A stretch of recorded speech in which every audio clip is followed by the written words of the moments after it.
ഇതിപ്പോ നമ്മുടെ പ്രശ്നം അച്ഛന് വല്ല വിഹിതവും ചോദിച്ചോളൂ. വെള്ളം എവിടെയല്ലോ നിന്റെ അല്ല അച്ഛൻ നല്ല ഹീരായിരിക്കും. അതൊന്നുമില്ല. പിന്നെന്താ പ്രശ്നം? 24 മണിക്കൂർ അങ്ങനെ ഉണ്ടായിരുന്ന ചോറെടുക്കട്ടേന്ന് മുട്ടക്കടയിൽ വെച്ചിട്ട് വരാം. കണ്ട 24 മണിക്കൂർ അങ്ങനെ മൊട്ട മൊട്ട മൊട്ട. അയ്യേ, ഊണൂല ഉറക്കൂല. എന്തിനാ ഇങ്ങനെ കിടന്ന് പണിയെടുക്കണത്? ജോലി എന്ത് കാര്യങ്ങൾ നടക്കുമേ. മനുഷ്യനായ കുറച്ചൊക്കെ റെസ്റ്റ് വേണം. പ്രായം കൂടി വരികയല്ലേ. ഈ മാസം 65 വയസ്സ്. അത് ശരിയാ. എന്നാ പിന്നെ ഞാനൊന്ന് ഉപദേശിക്കാം, നോക്കാം. നീ എന്തെങ്കിലും പറഞ്ഞ അങ്ങനെ പണിയൊന്നും നിർത്തിയാലും കുഴപ്പമില്ല. നിർത്താനാ? ഞാൻ ജോലി എടുത്ത് നീ നോക്കടാ വീട്ടിലെ കാര്യങ്ങൾ. ഞാൻ നോക്കിക്കോളാം. എന്താണ്? കുറെ നാളായില്ലേ അച്ഛൻ ഇങ്ങനെ കഷ്ടപ്പെടുന്നു.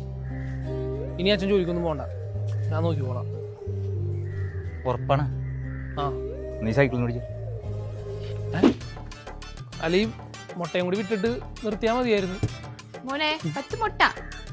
മുട്ടക്കാരിൽ പോരും ചേച്ചി, ഞാൻ എഞ്ചിനീയറാ. എടാ 900 മതിയാ. എടാ ഒരു 500 ആണല്ലോ. എടാ ഒരു 350. ഇതില്ലേ? എൻ്റെ അച്ഛൻ താഴ്ത്തു നോക്കാം, ഞാൻ ഇപ്പൊ തന്നെ കൊണ്ടുവരാം.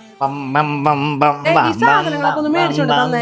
അത് ഞാൻ റിട്ടയർഡ് ചെയ്ത് എല്ലാം വിഷ്ണു നോക്കിക്കോളെന്ന് പറഞ്ഞിട്ടുണ്ട്. ഇതൊക്കെ എപ്പോ? അച്ഛൻ തന്നെയല്ല. ആ ലിസ്റ്റ് അങ്ങോട്ടേക്ക്. എന്നാ ശരി. എന്നാ ഇത് കൊറേ ഉണ്ടല്ലോ, അടുത്ത മാസം മതി. ഒരു പണിക്കും പോകാതെ അവിടെ തന്നെ ഇരുന്നോ. ഇനി തുടങ്ങി വായു ഭക്ഷിക്കാം. നീ പറഞ്ഞിട്ടുള്ള ഞാൻ ജോലി നിർത്തിയത്. നീ ഇങ്ങനെടാ വീട് നോക്കാൻ പോണത്.